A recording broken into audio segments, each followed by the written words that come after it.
Very often, I coach people who start writing and sort of slow down or start complaining about how it's overwhelming, time consuming, don't know how to get it done in a very regretful kind of way, like, gosh, I wish I could get my act together and do this. No, there's a very easy way of never getting overwhelmed by this project. And that's what I'll be talking about in this video.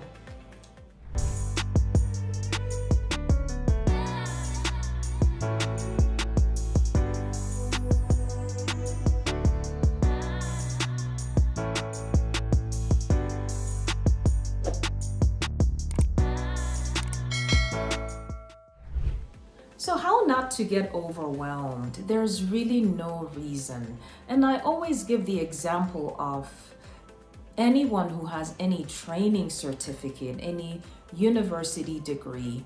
How did you get there? It took years. You didn't do it all at once. It wasn't done in a day.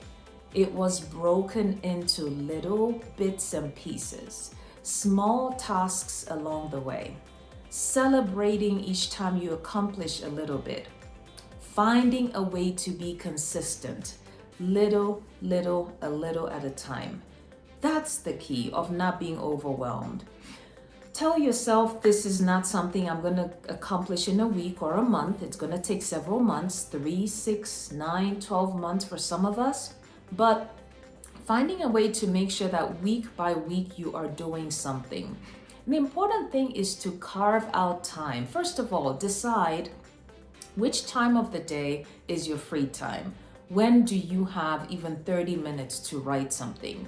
For some, it may be early in the morning. Maybe you have the luxury of waking up 2 hours before you go to work, and maybe you don't have a whole lot to do. Maybe you don't have kids to get ready for school. If you're luckier than some of us, I'm not in that season yet.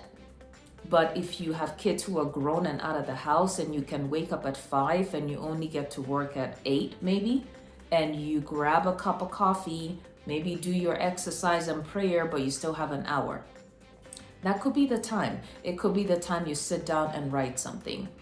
Or maybe you're in my season where I have children who take up a lot of my time and energy. When I'm not with them, I'm at work. I have a busy work schedule.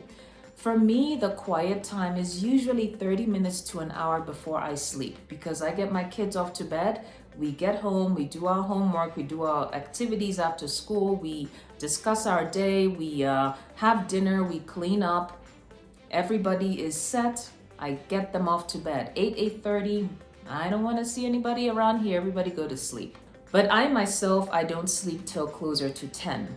So by the time I'm done wrapping up everything I need to do and say it's 9, I usually can have 30 minutes to an hour of my own time in the evening. And for me, that is what it is. That's me time, okay? Now, for some people, it could be they actually have a lunch break. They actually have an hour when they can eat and don't really have to do any work. And maybe you go on a walk, maybe a 20-30 minute walk, and maybe you get in some lunch somehow and you have 30 minutes to sit at your desk and do nothing. Well, that could be the time. Now, when you talk about me time, carving out the time you can do this, just remember it doesn't even have to be every day, because that would not be sustainable. You know, once in a while you actually need to sit and do nothing. Rest is actually rather important, but it could be that you have an hour to yourself 6 days a week and you choose to use 3 days to write. The key is to make sure that it's a significant number of days, right? It doesn't have to be every day in the week, but if it's 1 day a week, that's okay. Just know it's going to take you a long time, but you might decide to make it 2 or 3 days a week and try and stick to that schedule. 2 or 3 days every week, try and sit down and do something. Now, here's another secret I've always used in my life to date. That is, endeavor to do more than you're supposed to do. So if you say, I want to write 30 minutes every day, try and do 1 hour when you can.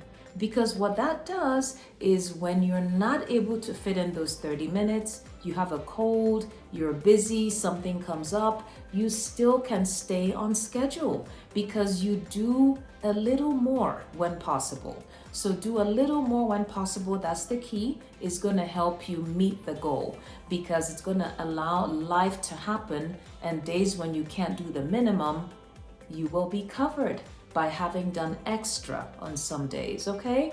So that is it in a nutshell. Carve out the time, be consistent, and try to push for extra whenever possible.